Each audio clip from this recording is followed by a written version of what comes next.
Good afternoon, everybody. Welcome to another day in paradise.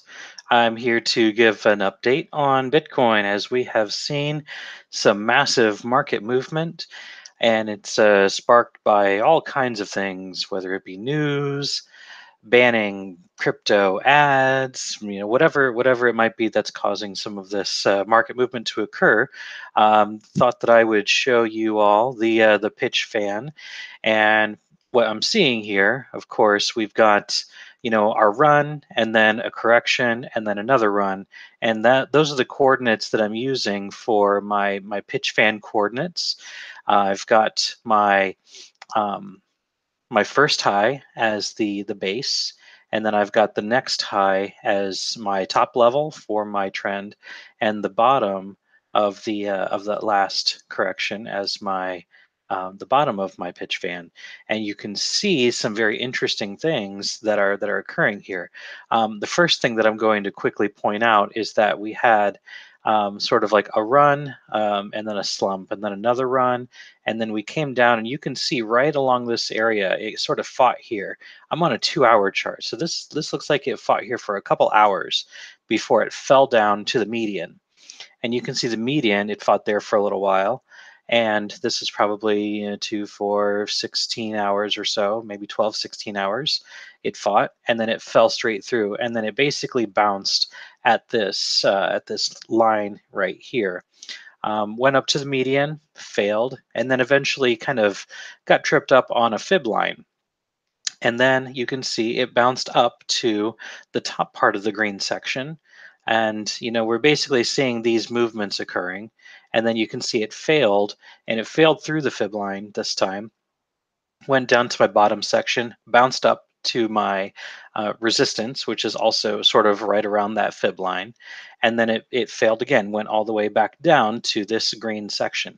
So the reason why I bring this up is because this is going to be what I'm going to be using as a gauge to where the market is going to go in the future. So we can see we saw a massive increase up to our midway point. You can see it was able to skyrocket in one candle all the way up here. And then we saw some fighting, and then finally the bears gave up, let that go all the way up here. And at that point is really when we had some profit takers come, and we saw some movement. We saw some Twitter fake news that came out. I don't want to sound like Donald Trump here, but we saw some fake news come out about Mt. Gox sending a bunch of coins to their Bittrex wallet, which ended up not being true. We bounced off of this support here, and we went up, and we got above this fib line. Now we were able to touch the top section of this pitch fan.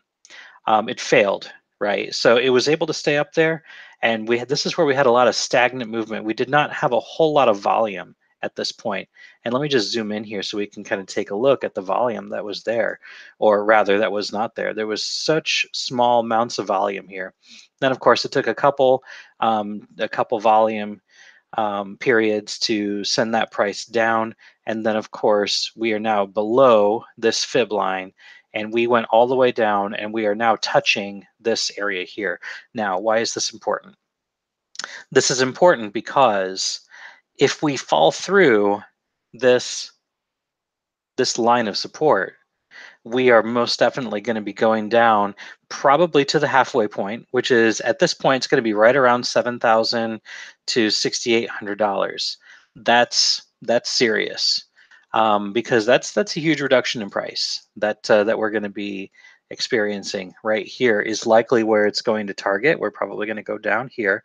We're going to touch this area. We're going to see some sideways movement. It might go back up here, which is going to be about 7,500. But then this is where I'm saying we're likely going to go down and retest 6,000 again. If we fall through 6,000, chances are pretty good we're probably going to hit this downward trend line here, and this is potentially where we're going to see the reversal. So just to give you a window of opportunity, we don't know, maybe this is the bottom. We can see at this area right here, we touched this before and it went up. Now we are back down. So this could potentially go back up a little bit, which would be fantastic to go back up to 8,500. And then we might, see that go down from there. So that is one potential route. So I'm going to color that just a little differently so we can illustrate the different lines that we might be following here in the future. Chances are we're going to fall through, and then we'll retest this median point here on the chart, bounce up, and then eventually bounce down. It would be really fantastic to see a reversal to go back to 10, 11, 12k. Once we pass 10k, 97.50 at this point, I think we're in clear view of a recovery, but we're not out of the woods yet. So don't hold your breath quite yet. So just stay tuned and just keep an eye on the charts, and I'll be here to kind of help you out along the way. So hope you enjoyed the video. We'll catch you guys later.